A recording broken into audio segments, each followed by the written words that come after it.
बिस्मिल्लाहिर्रहमानिर्रहीम। अस्सलाम वालेकुम। कैसे हैं स्टूडेंट्स? उम्मीद है कि सब खैरियत से होंगे। लिसानुल साहब के नए लेक्चर के साथ हम मौजूद हैं। मेरे सामने है मैथमेटिक्स की 10th क्लास की book Khyber Pakhtunkhwa text book board Peshawar.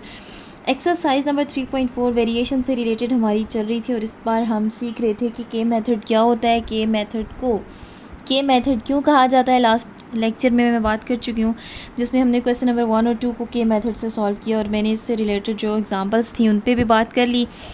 आज हम स्टार्ट करने जा रहे हैं क्वेश्चन नंबर 3 को और देखते हैं जिसमें क्या गिवन है। वो कहता है कि if x minus y by z is equal to y minus z by x and that is equal to z minus x by y then prove that. अगर आपको ये सब तीनों रेशोज़ आपस में इक्वल हैं, ये दिया हुआ हो, तो आप ये प्रूव करें कि एक्स और वाई और जेड जो है वो तीनों इक्वल है। ये एक्स्ट्रा इन्फॉर्मेशन है कि एक्स वाई जेड जो है वो नॉन ज़ीरो नंबर्स है, यानी ज़ीरो नहीं है। ये देने की क्या ज़रूरत थी? ये तो हम क्वेश्चन सॉल्व करेंगे तो उसके दौरान ही हमें कहीं ना कहीं काम आएगा, ठीक है। और इसके अलावा एक और इम्पॉर्टेंट इन्फॉर्मेशन है कि इन तीनों का जो सम होगा वो ज़ीरो नहीं है, ठीक है जी। तो हमने सबसे पहले गिवन और टू प्रूव को अलग से लिख लेना है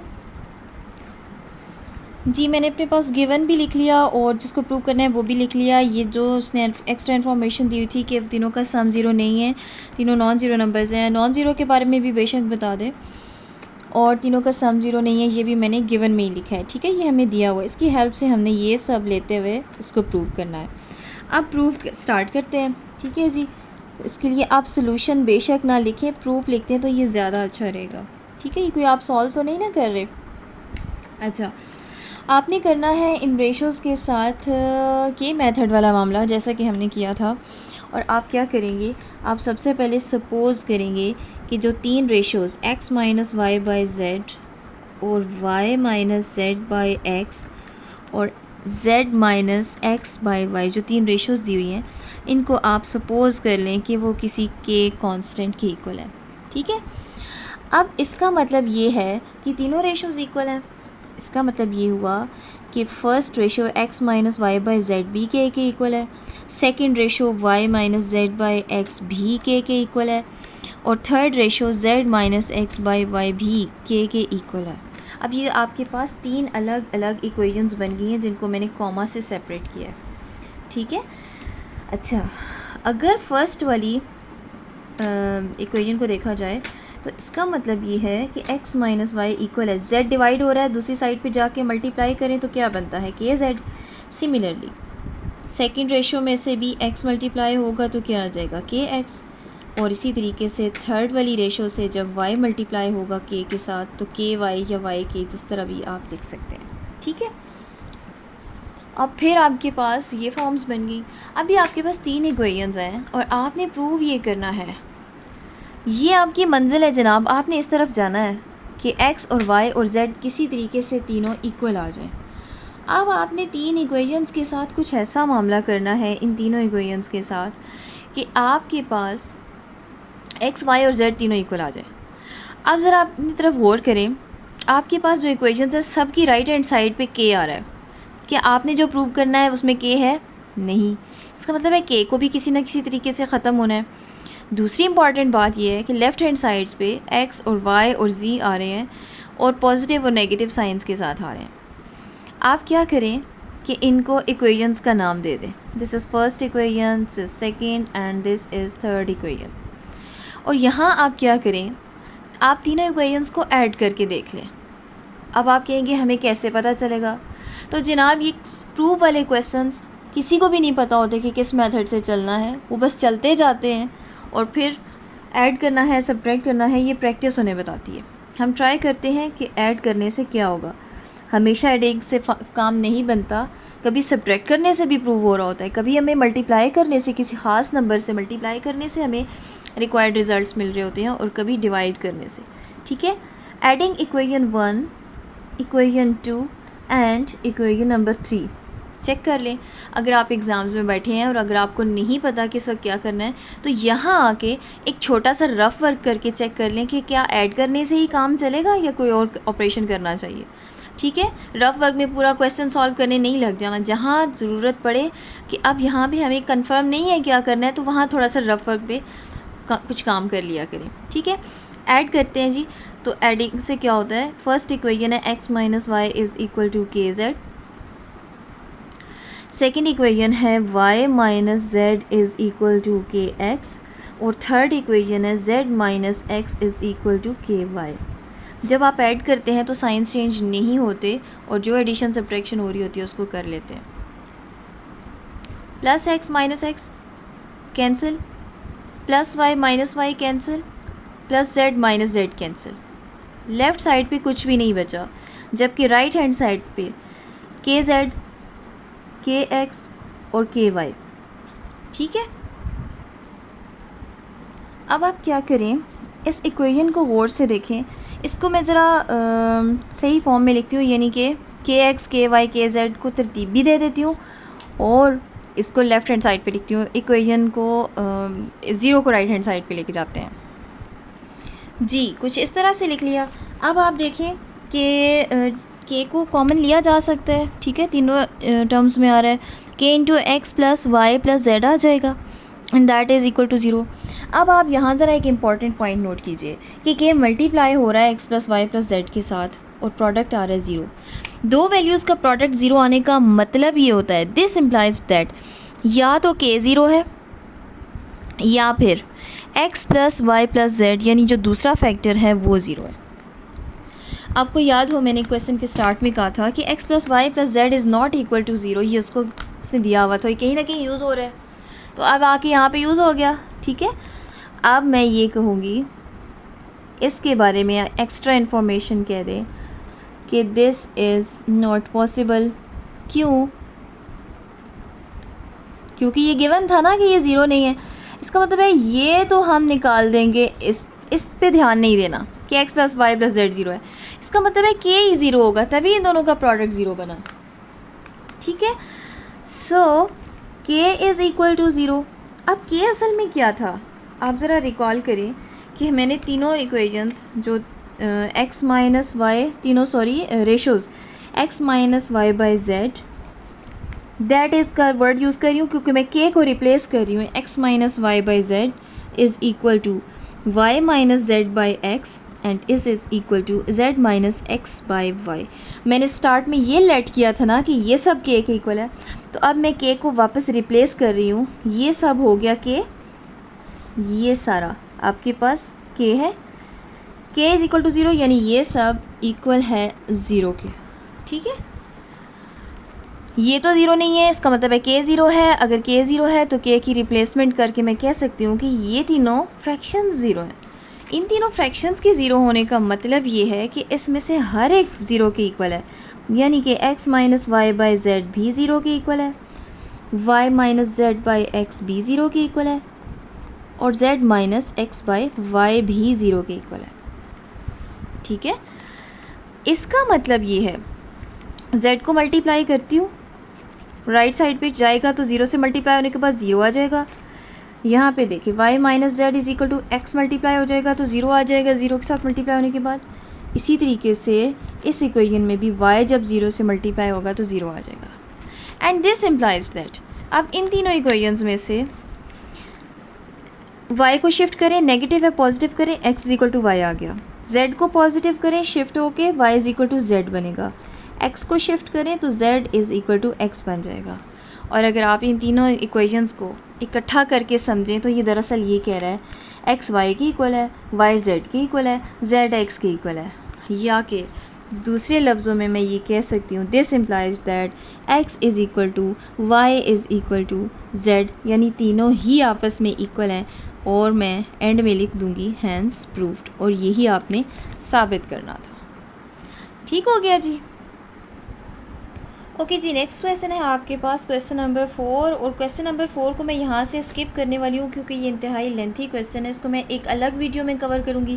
क्वेश्चन नंबर 3 के बाद फ़िलहाल मैं क्वेश्चन नंबर 5 को अटैम्प्ट करने जा रही हूँ। ठीक है, ये इतना ज़्यादा लेंथी नहीं है, इसलिए यहाँ पे आपसे कहते हैं कि prove that each of the fraction is, this is actually is, this is equal to this fraction equal to this fraction, और ये सारी जो हैं वो इक्वल हैं X plus Y plus Z whole divided by A plus B plus C के।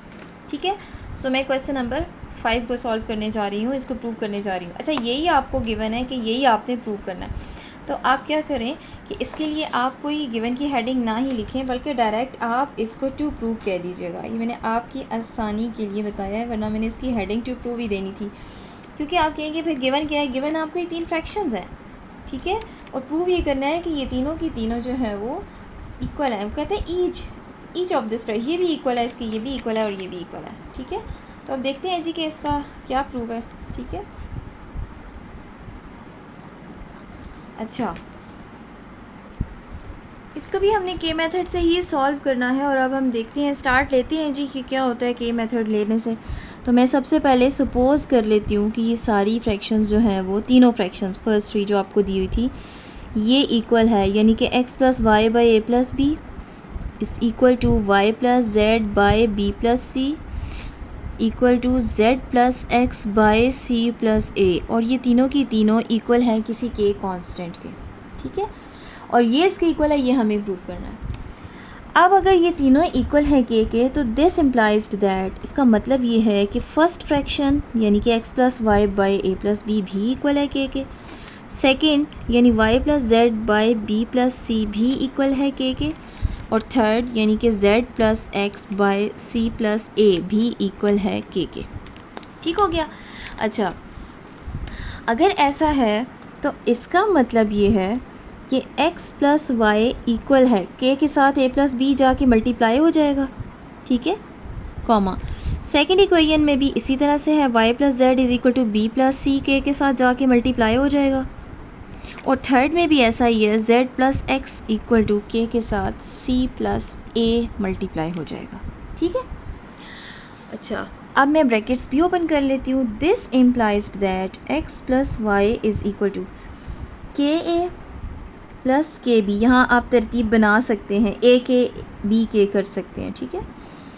दूसरी equation है y plus Z is equal to k B plus k C. अच्छा, z प्लस एक्स जो है वो इक्वल है के सी प्लस के ए, ठीक है।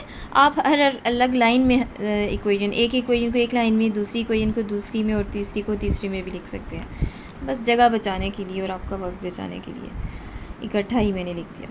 अच्छा, अब मैंने आपसे ये कहा था कि आप ज़रा अपनी मंजिल को देखते रहा करें, ठीक है। आपने पहुंचना कहाँ है, आपने एंड ऑफ द रिज़ल्ट ये यहाँ तक पहुंचना है कि x plus Y plus Z whole divided by a plus B plus C, इस सब के ये इक्वल है।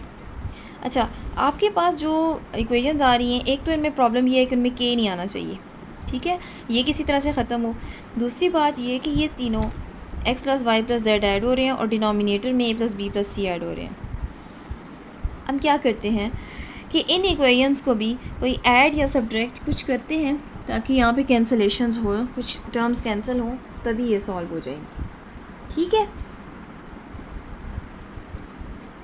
मैं ऐड करती हूँ और फिर देखते हैं जी इससे कोई काम बनता है या नहीं। एडिंग ऑल इक्वेशंस, तो ऐड करने से क्या होगा, x plus y is equal to k A plus k B, y plus Z is equal to k B plus k C, और z plus x is equal to k C plus के ए। अच्छा, add करें जी। यहाँ पे left hand side पे देखें, 2 दफ़ा x आ रहा है 2x, 2 दफ़ा y आ रहा है 2y, और z प्लस जेड इसी तरीके से 2z इक्वल टू, यहाँ पे देखिए के ए प्लस के ए ट्वाइस ऑफ के B plus k be twice of के C plus k C twice of के सी, ये आ गया जी ऐड होने के बाद। अब आप एक पॉइंट नोट करें कि यहाँ पे लेफ़्ट साइड और राइट हैंड साइड दोनों ही साइड्स पे 2 2 आ रहा है, ठीक है।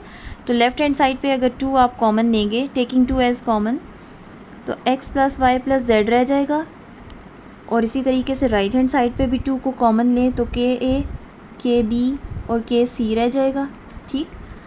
फिर डिवाइडिंग 2 ऑन बोथ साइड्स की वजह से 2 कैंसिल हो जाएगा, ठीक है ना, इस तरीके से। अब आपके पास क्या बच गया, x plus Y plus Z is equal to k A plus k B plus k C. अब राइट हैंड साइड पे के आ रहा है, आप के को कॉमन ले लें ताकि a plus B plus C की फॉर्म बन जाए, और लेफ़्ट हैंड साइड पे x plus Y plus Z आ गया। मैंने कहा था कि रफ़ वर्क में आप ऐड ज़रूर कर लिया करें, आप एक रफली ऐड कर लें, हो सकता है सब्ट्रैक्शन से काम हो जाता, लेकिन ऐड करने से देख लें हम काफ़ी हद तक पहुँच गए हैं अपने रिक्वायर्ड रिज़ल्ट तक। आप यहाँ पे के को आइसोलेट करें, a प्लस बी प्लस सी को डिवाइड कर लें लेफ़्ट हैंड साइड पे शिफ्ट करके, तो ये इसके डिनोमिनेटर में आ जाएगा a प्लस बी प्लस सी। अब आप देखें, आपने कहा था कि ये तीनों फ्रैक्शंस इक्वल हैं के, जबकि हुआ क्या, आप लास्ट में यहाँ पहुँचे, आपने कहा ये इक्वल है के, ठीक है। अब आप क्या करें कि इसको इक्वेशन नंबर 1 का नाम दें और इस रिलेशन को इक्वेशन नंबर 2 का नाम दें। अब आप यहाँ पे एक स्टेटमेंट लिखें कि from equation 1 and equation number 2 दोनों ही के इक्वल हैं। इसका मतलब है ये दोनों भी आपस में इक्वल हैं, यानी इक्वेशन 1 कहती है कि x plus Y by A plus B equal है y plus Z by B plus C, और ये इक्वल है z plus X by C plus A के, ये सब के इक्वल है। जबकि इक्वेशन 2 कहती है कि x plus Y plus Z by A plus B plus C के इक्वल है। अगर ये सब भी के इक्वल है और ये भी के इक्वल है, इसका मतलब है ये और ये आपस में भी इक्वल है, and hence this is proved. Finally आप सिर्फ 2 लफ्ज़ लिखिए, हैंस प्रूव्ड, बस साबित हो गया। ठीक है जी, मेरे ख्याल से आज की वीडियो में इतना ही काफ़ी है। 3rd और 5th क्वेश्चन को मैंने साथ लिया।